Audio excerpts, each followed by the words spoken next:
Namaste. Yes, here we are again. Anyway, in Tantra, any of the worship of the Devi, Shakti is referred to as a Vidya, okay? So the worship of 10 major Devis is called the Dasa Maha Vidya. And those are the ones I spoke of today, the 10 Maha Vidyas. Okay. There are many different levels at which you can worship the Devis, etc., such as the mantras or yantras. The yantras are visual, how do I want to say it? They're basically, the yantra shows energy pathways, etc., etc., and you can sit there and meditate on those, and eventually what comes forward is an understanding of how those energies work together, how they interconnect, etc. Or there is mantra, okay? Many different types of mantra with Devis. They have Bij mantras, they have other mantras. But anyway, successful sadhana of the Vidyas can give many boons to the practitioners if one is seeking that. And this is of the type of the lower tantras. Again, some people do the Maha Vidyas and they want to have different types of powers, etc. And this is what I call in there, the Maha Vidyas can either, and this is what these, Kali can either open up or can delude further. So the ones that are after the powers, etc., okay, they can get some, yes, they can get some powers. And some of them, the yogis that have control over their senses, can use the boons to guide people for the benefit of mankind, up to a degree, okay? But the ones that get success in the gratification of the senses, they get a bunch of disciples around them and they become fake gurus. They may be able to have few powers and things, but they're not there for the benefit of humanity. If you want to really benefit humanity, then you go all the way to enlightenment, to realization, to moksha, okay? And to get to moksha, you bypass the lower things, which are the stumbling blocks that the Maha Vidyas put in place for those that are of a lower nature, okay? So anyway, there's the Todala Tantra is a tantra. It's a book that equates Vishnu's 10 incarnations with the 10 Maha Vidyas. So I thought this one might be kind of interest to some people, okay? How do the Maha Vidyas equate out with the Vishnu's incarnations? So, Sri Devi said, Lord of gods, Guru of the universe, tell me of the 10 avatars. Now I want to hear of this and tell me their true nature. Parameshvara, reveal to me which avatar goes with which Devi. Sri Shiva said, Tara Devi is the blue form, Bagala is the tortoise incarnation, Dhumavati is the boar, Chinnamasta is Nrishimha, Bhuvaneshwari is Vamana, Mantanji is Rama form, Tripura is Jamadagni, and Bhairavi is Balabhadra, Mahalakshmi is Buddha, and Durga is the Kalki form. So Bhagavata Kali is the Krishna Murti. That's from the Todala Tantra chapter 10. Okay. So anyway, but the tantric worship of these very powerful Vidyas should only be practiced under the guidance of a Siddha guru. Okay. you need to have somebody in place that can hold those energies, okay, and can keep everything in balance. It's extremely, extremely important. These are not practices that one should do without having a qualified guru in place. Okay, very important. Okay, one has to understand how these things are used. Again, they are used to benefit, or there are some that try to do black magic and use it for harm. They want to use it against ego. Now again, if you're going on the path to break down ego, and you understand the very deeper nature of these and how one uses it to cut through ego, you have nothing to fear. If you are on a lower path and you are there to, again, do powers and to construct bigger egos, then you have something to fear if somebody's going to use this in a negative way against one. Okay, so we'll put that out there very quickly. Again, there are so many, 10 of the Maha Vidyas, and each one has a different thing to fulfill. Tara is one that, of course, is used in Hinduism. It's also used in Buddhism. It's also used in the Tibetan Buddhisms as well. Most people know of Tara. There are so many different forms of Tara. But Tara is one that takes you to that emptiness, to understand that emptiness which is not empty, which I call the pregnant void. Okay? She takes you to that point. Okay, she can also be one that they will pray to get powers. Now, if you're looking there for powers, you're looking for the lower things.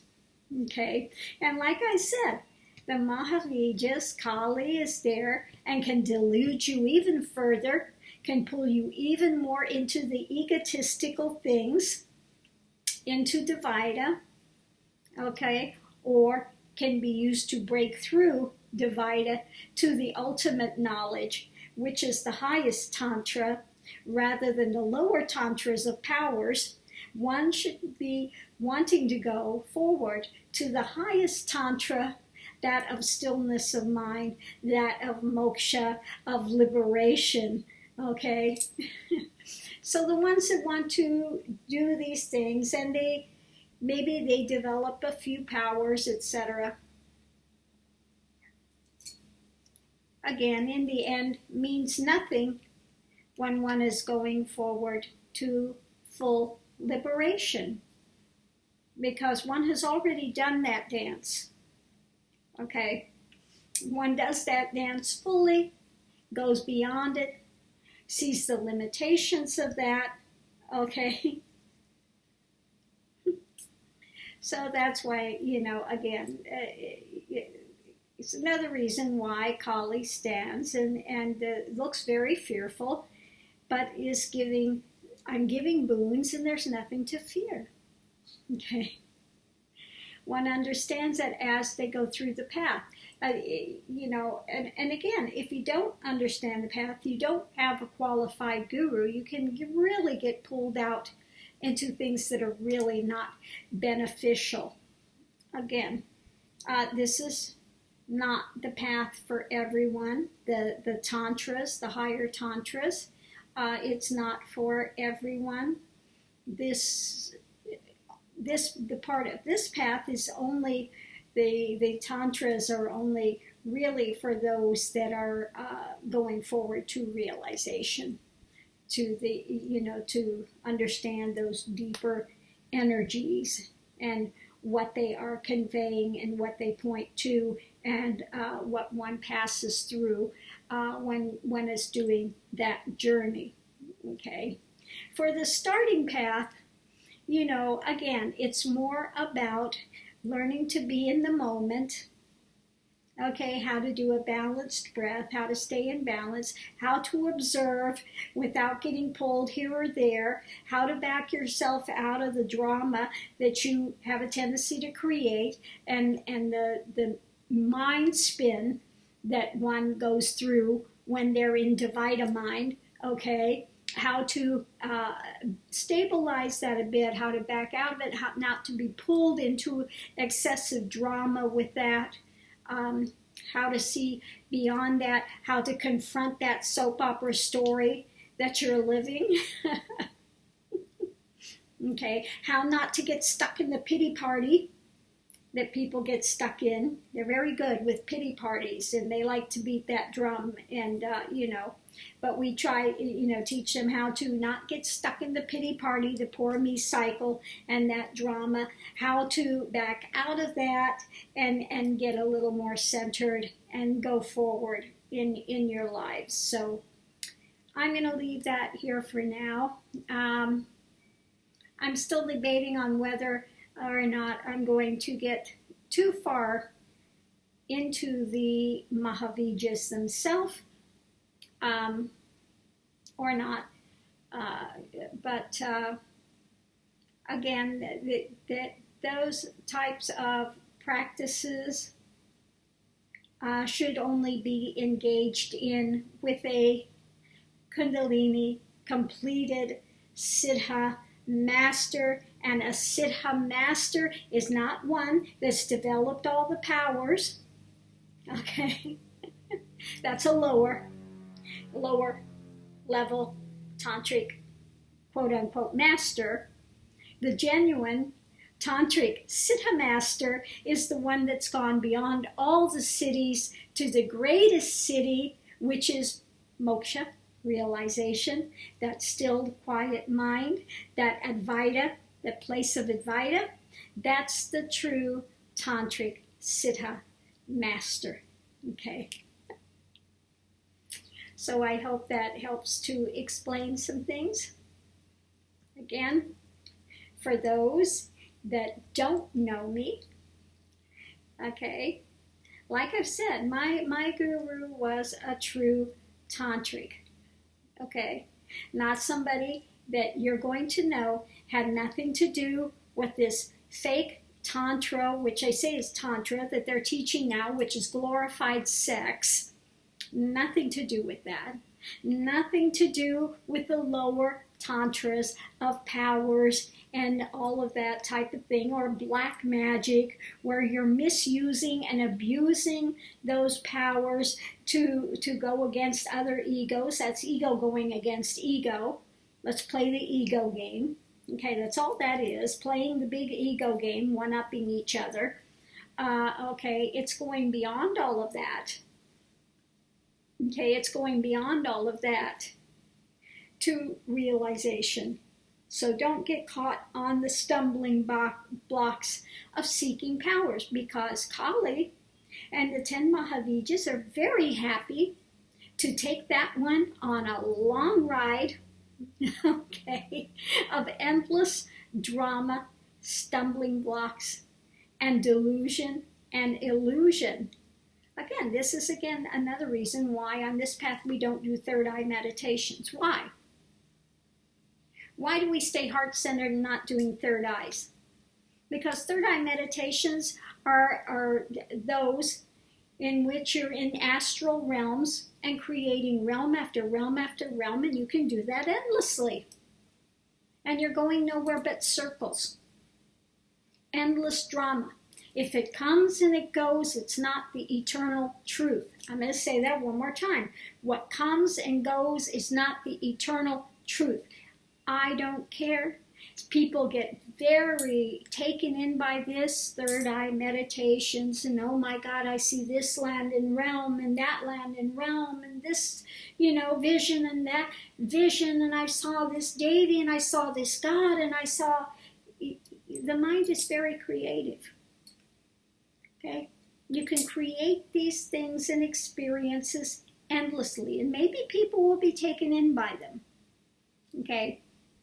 But they do not lead to moksha, liberation, the ultimate knowledge, Okay, they simply do not. They're interesting. Okay, movies along the way. Okay, things that one can get caught up in, but they're not that ultimate truth. Okay, so don't get caught up in those types of things. Very interesting to egos, though.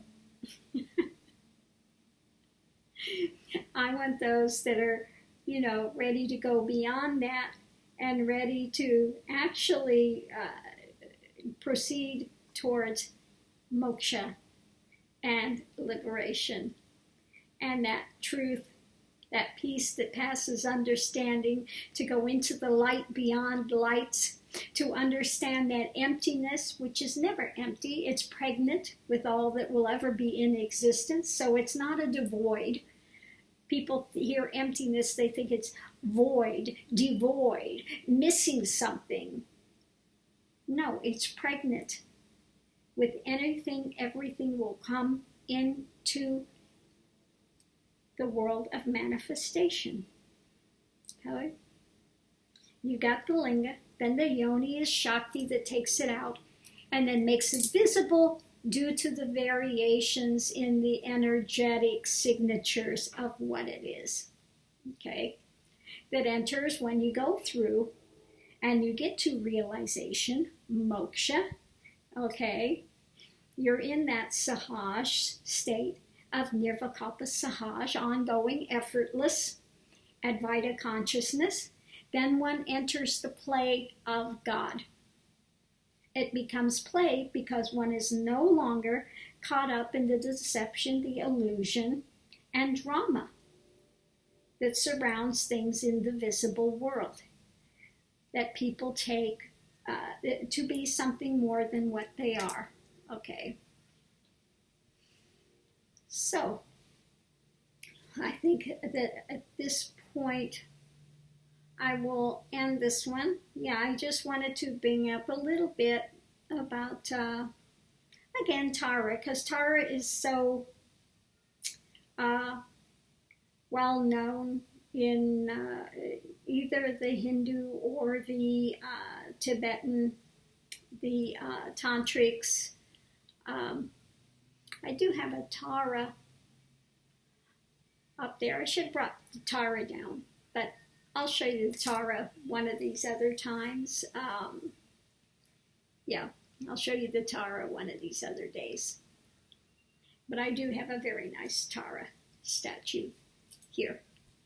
Anyway, but it's better to know Tara personally than to depend on statues or whatever, trying to look for forms and all of that thing. If you understand that all of these gods, goddesses, etc., are energetic signatures, okay, then you can understand a little bit more this type of a path. Okay, this type of a path, we're not sitting there doing pujas.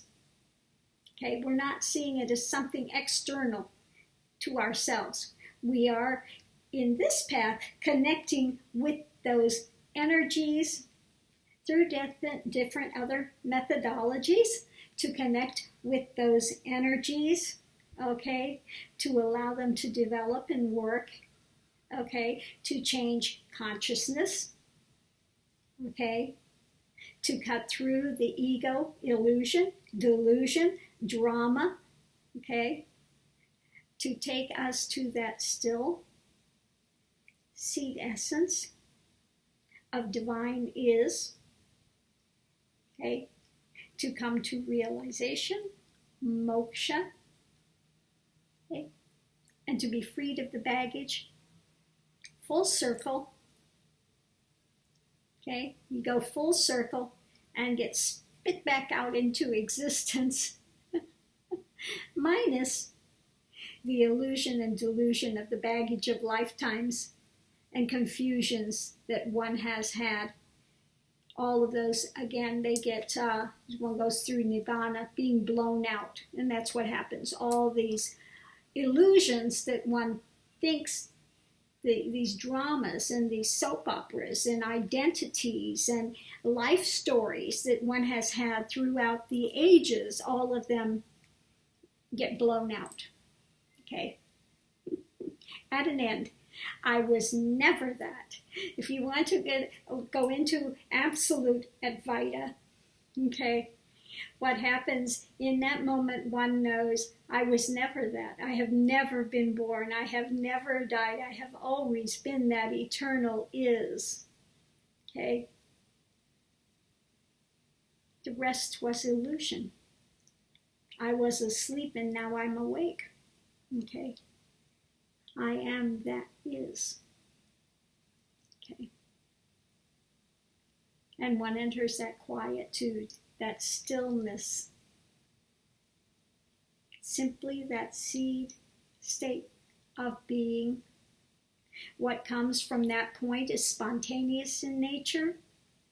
Okay? One's not thinking about this, thinking about that. Should I do this? Should I do that? Your life becomes very spontaneous in nature. Spontaneity. Okay? Doesn't mean one can't think. What one needs to know comes to the forefront as needed. Okay? But there is no longer that process of rummaging through the mind, looking for this, looking for that, trying to remember facts, figures, etc., etc., etc. All of that is gone. One lives in a different consciousness, a different awareness. Yes, to society, they look as if nothing has changed. You still have the same face, still the same mannerisms, okay?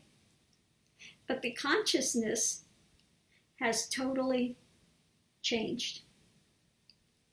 Again, why does, Akali Sand, or why are you going through the charnel fields? Why is it? Because one dies to that ego. Okay? One dies to that ego. Okay? There is so much symbology in the Maha Vidyas. There is so much wisdom, on so many levels and layers. It would take endless time to go through all of it as to symbology, etc. Okay? So we are going to just touch on it very lightly here, because no tantric master is going to be teaching open classes on it. You just simply don't. This is not for mass human consumption. When we work with these types of energies, okay, we do it one-to-one. Because, like I said, these types of energies, this type of wisdom, this type of knowledge, this is given out, okay? It makes great changes in consciousness while this is going on. And you have to have a Kundalini completed Siddha master guru in place that can hold these energies, okay, to keep it in balance and to give you the wisdom while you're going through it. Don't go this way. This is a trap. This is, they are there to aid you in your journey so you don't get stuck in blind alleys, which could be very not beneficial. They are there to help you. They can't do the journey for you. No guru can do it for you. You have to walk the journey yourself. But the guru is there to be an advocate for you, okay? They're there to aid you in the journey, okay? They're there to give you what they can give you and to help to benefit you, because they want to see, hopefully they want to see your liberation. Hopefully it's not one of these fake gurus that's out for themselves and name, fame, money, what they can get. A genuine guru of the highest caliber is there to see you gain liberation. They are not there to sell you a package of goods. Okay? They are not there to sell you a package of goods. They want to see you go forward to liberation, okay? Freedom. They don't want to see anyone any more enslaved than they already are. Okay. Namaste. Have a wonderful 2017.